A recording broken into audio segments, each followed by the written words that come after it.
తిరిగి BCN news కి స్వాగతం. కార్మిక సంఘాలతో చర్చించకుండా లేబర్ కోడ్లను ఏకపక్షంగా అమల్లోకి తీసుకురావడం రాజ్యాంగ విరుద్దమని తక్షణమే లేబర్ కోడ్లను ఉపసంహరించుకోవాలని ఏఐటీయూసీ రాష్ట్ర ఉపాధ్యక్షుడు డి సోమసుందర్ డిమాండ్ చేశారు. రాజ్యాంగ దినోత్సవం సందర్భంగా దేశవ్యాప్త నిరసన దినం కార్యక్రమంలో భాగంగా పశ్చిమ గోదావరి జిల్లా తాడేపల్లిగూడెంలో ఏఐటీయూసీ ఏరియా సమితి ఆధ్వర్యంలో వందలాది మంది కార్మికులు భారీ ర్యాలీ నిర్వహించారు. ఈ కార్యక్రమంలో ఏఐటీయూసీ ఏరియా సమితి అధ్యక్షుడు ఓసూరి వీర్రాజు, ఏరియా కార్యదర్శి మందలపర్తి హరీష్, ఏరియా కార్యనిర్వాహక అధ్యక్షులు కళింగ లక్ష్మణరావు తదితరులు పాల్గొన్నారు.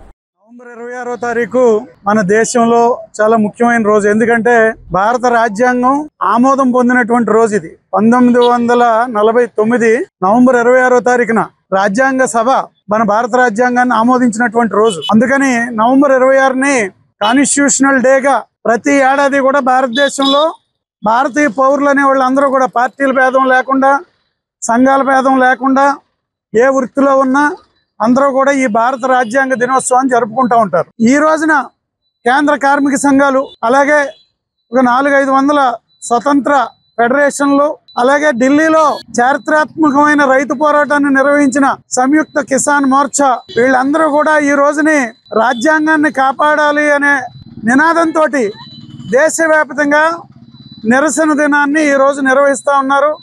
అందులో భాగంగానే తాడేపల్లిగూడెంలో ఏఐటీయూసీకి అనుబంధంగా ఉన్న 14 కార్మిక సంఘాల సభ్యులు, కమిటీ సభ్యులు, కార్మికులు అందరూ కూడా ఈ రోజున ఒక ర్యాలీ జరిపి అనేక రకాలైనటువంటి చట్టాలు బ్రిటిష్ హయాం నుంచి మేము పోరాడి సాధించుకున్నాం. అయితే నరేంద్ర మోడీ గారు పాత చట్టాలు 29 చట్టాలను రద్దు చేసి లేబర్ కోడ్ అనే పేరుతో 4 కోడ్లను తీసుకొచ్చి గెజెట్ నోటిఫికేషన్లు ఏవైతే ఈ మధ్య గవర్నమెంట్ ఇచ్చిందో వాటిని దగ్ధం చేసే కార్యక్రమాన్ని ఇక్కడ మేము చేపట్టడం జరిగింది. భారత రాజ్యాంగ ఆమోద దినోత్సవం పురస్కరించుకుని ఒంగోలులో డాక్టర్ బిఆర్ అంబేద్కర్ విగ్రహానికి పలువురు పూలమాల వేసి నివాళులర్పించారు. జిల్లా కలెక్టర్ రాజాబాబు, ఒంగోలు ఎమ్మెల్యే దామచర్ల జనార్దన్, జిల్లా సంయుక్త కలెక్టర్ గోపాలకృష్ణ, ఒంగోలు నగర మేయర్ గంగాడ సుజాత పూలమాలతో నివాళులర్పించారు. అతిపెద్ద రాజ్యాంగం అమలవుతున్న దేశాల్లో భారత్ ఒకటని, రాజ్యాంగాన్ని అందించిన స్ఫూర్తితో దేశంలో అన్ని వర్గాల ప్రజలకు సుపరిపాలన అందుతోందని పలువురు అభిప్రాయపడ్డారు.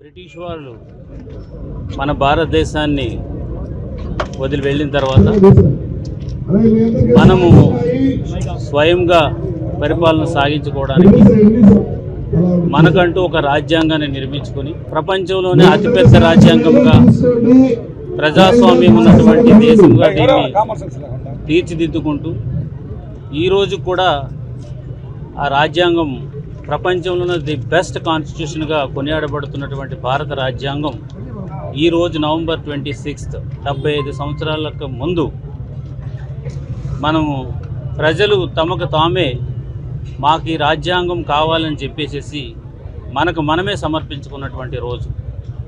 ఈ రోజుని మనం భారతదేశం అంతా పౌరులంతా కూడా ఆ రోజుని స్మరించుకుంటున్నాం. రాజ్యాంగంలోని బేసిక్ స్ట్రక్చర్ ఇది bed rock of the constitution.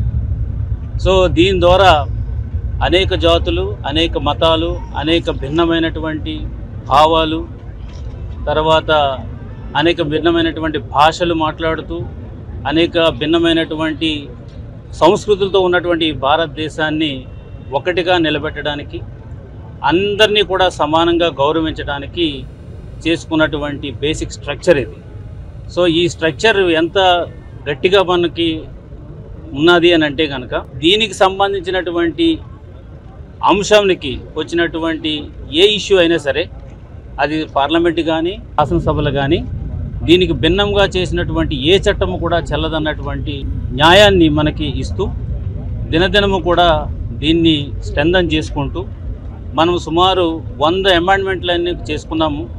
కానీ బేసిక్ స్ట్రక్చర్ మాత్రం ఎట్టి పరిస్థితుల్లో ఎక్కడ కూడా మనం డిస్టర్బ్ కానివ్వకుండా ఉంచుకున్నాం. ప్రపంచంలోనే అతిపెద్ద రాజ్యాంగంగా ఈరోజు కూడా కొనియాడబడుతుంది. ఇప్పటికీ అది కొనసాగుతుంది అంటే వాళ్ళు ఎంత మంచి చూపుతోటి ఇక్కడ ఉండే ప్రజలకి ఏ విధంగా ఉన్నాయో కష్ట నష్టాలు ఇవన్నీ కూడా తెలుసుకొని ఆ రాజ్యాంగాన్ని అప్పుడు రూపొందించారు.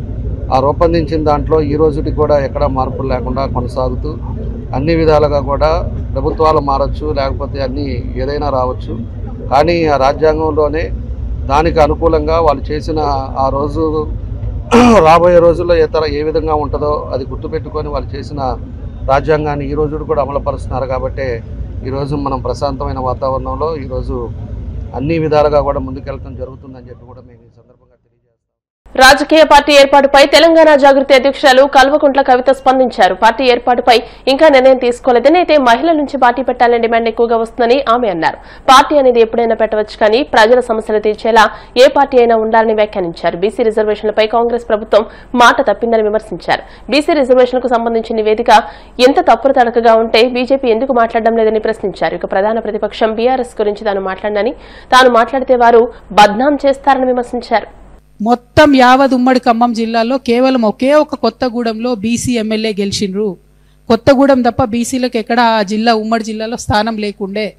ఇప్పుడు అదే జిల్లాలో మీరు కనీసం ఒక బీసీ సర్పంచ్కు చోటు ఇవ్వకుండా మళ్ళా పోయి అక్కడనే ప్రచారం చేస్తామంటే ఇది డెఫినెట్గా బీసీలను అవమానపరచడమే. ఖచ్చితంగా కాంగ్రెస్ గద్దెలు కూలాల్సిందే. మనకు అవసరం లేదు ఆ పార్టీ.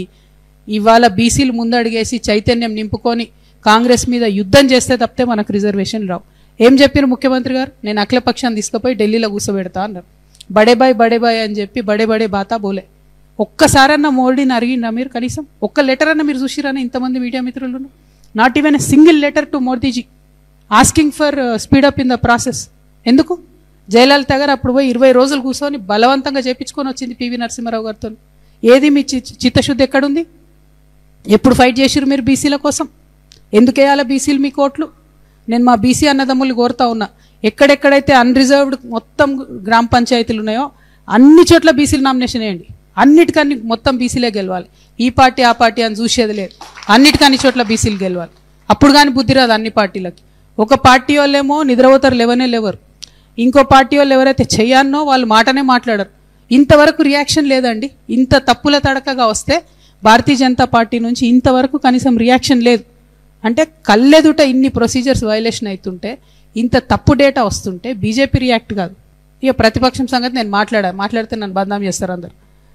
మేము మాత్రం జాగృతి నుండి డిసైడ్ అయినాం, ఖచ్చితంగా అన్ని గ్రామాలలో బీసీలు అందరూ నామినేషన్ వేయాలి, వేసేటట్టుగా మేము ప్రయత్నం చేస్తాం. ఎట్ ద సేమ్ టైం మేము మరి గ్రామ పంచాయతీ ఎన్నికలు వచ్చిన సందర్భంలో మీ అందరికీ తెలుసు జాగృతి జనంబాట కార్యక్రమం కొనసాగుతూ ఉంది. యాజ్ పర్ షెడ్యూల్ రేపు కామారెడ్డిలో జరుగుతుంది.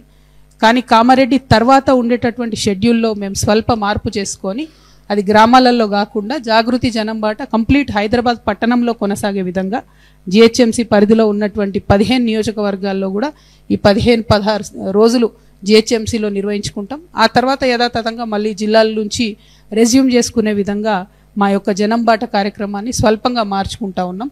ఎట్ ద సేమ్ టైం ప్రతి గ్రామంలో బీసీలు ఎవరైనా దీన్ని గుర్తుండదు, ఏ పార్టీ వాళ్ళు అనేది పెద్దగా ఎస్టాబ్లిష్ అయ్యి ఉండదు. కాబట్టి ప్రతి గ్రామ పంచాయతీ కూడా బీసీలు గెలిచేటట్టుగా ఉన్నటువంటి మొత్తం 10,000 గ్రామ పంచాయతీలలో మనకు ఎంత హక్కు ఉందో అంత కూడా బీసీలు గెలిచేటట్టుగా ఫైట్ చేయాలని చెప్పి, దానికోసం ప్రయత్నం చేయాలని చెప్పి బీసీ బిడ్డలకు మేము పిలుపునిస్తూ ఉన్నాం.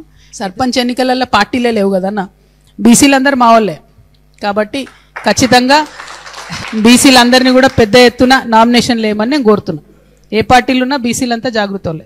బెస్ట్ బీసీ విల్ విన్ కదన్న, బీసీ గెలవాలి అంతే. ఇప్పుడు మహిళా రిజర్వేషన్ స్పిరిట్ కూడా అంతే కదా, అన్ని పార్టీలు మహిళలకు ఇవ్వాలి, బెస్ట్ మహిళ గెలుస్తుంది అంతే. బెస్ట్ బీసీ విల్ విన్, దాంట్లో పెద్ద టెన్షన్ ఏం లేదు. కానీ అల్టిమేట్గా బీసీలు గెలవాలి.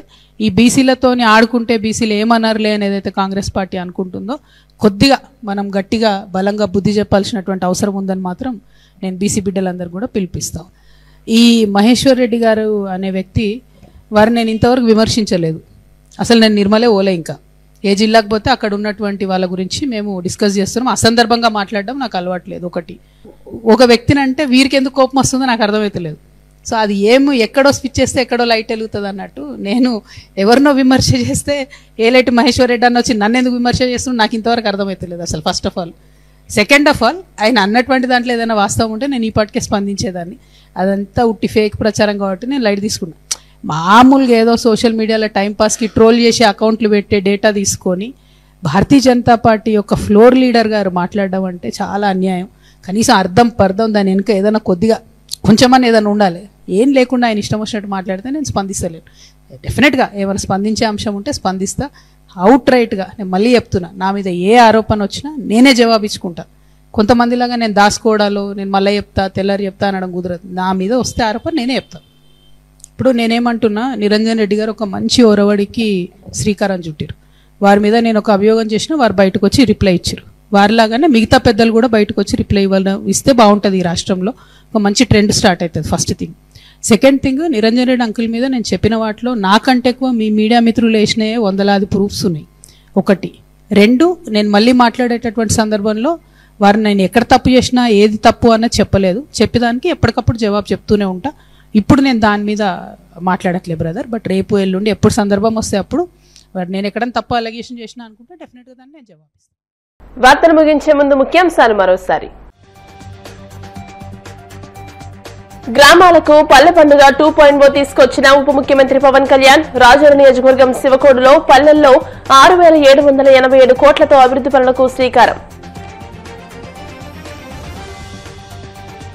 రాష్ట్రీయ స్వయం సేవక్ సంఘ్ అఖిల భారతీయ సంపర్క్ ప్రముఖ్ రామ్లాల్ తో మంత్రి నారా లోకేష్ సమావేశం.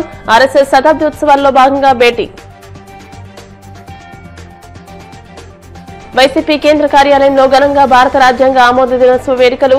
అంబేద్కర్ చిత్రపటానికి పూలమాల వేసి నివాళులర్పించిన వైసీపీ నేతలు. బీసీ రిజర్వేషన్లపై కాంగ్రెస్ ప్రభుత్వం మాట తప్పింది. తీవ్రస్థాయిలో విమర్శలు గుప్పించిన తెలంగాణ జాగృతి అధ్యక్షురాలు కల్వకుంట్ల కవిత. ఈ వార్తలు ఇంతటితో సమాప్తం. మరిన్ని వార్తల కోసం BCN digital YouTube channel, Facebook page ని ఫాలో అవ్వండి. అప్డేటెడ్ వార్తల కోసం ప్లీజ్ సబ్స్క్రైబ్.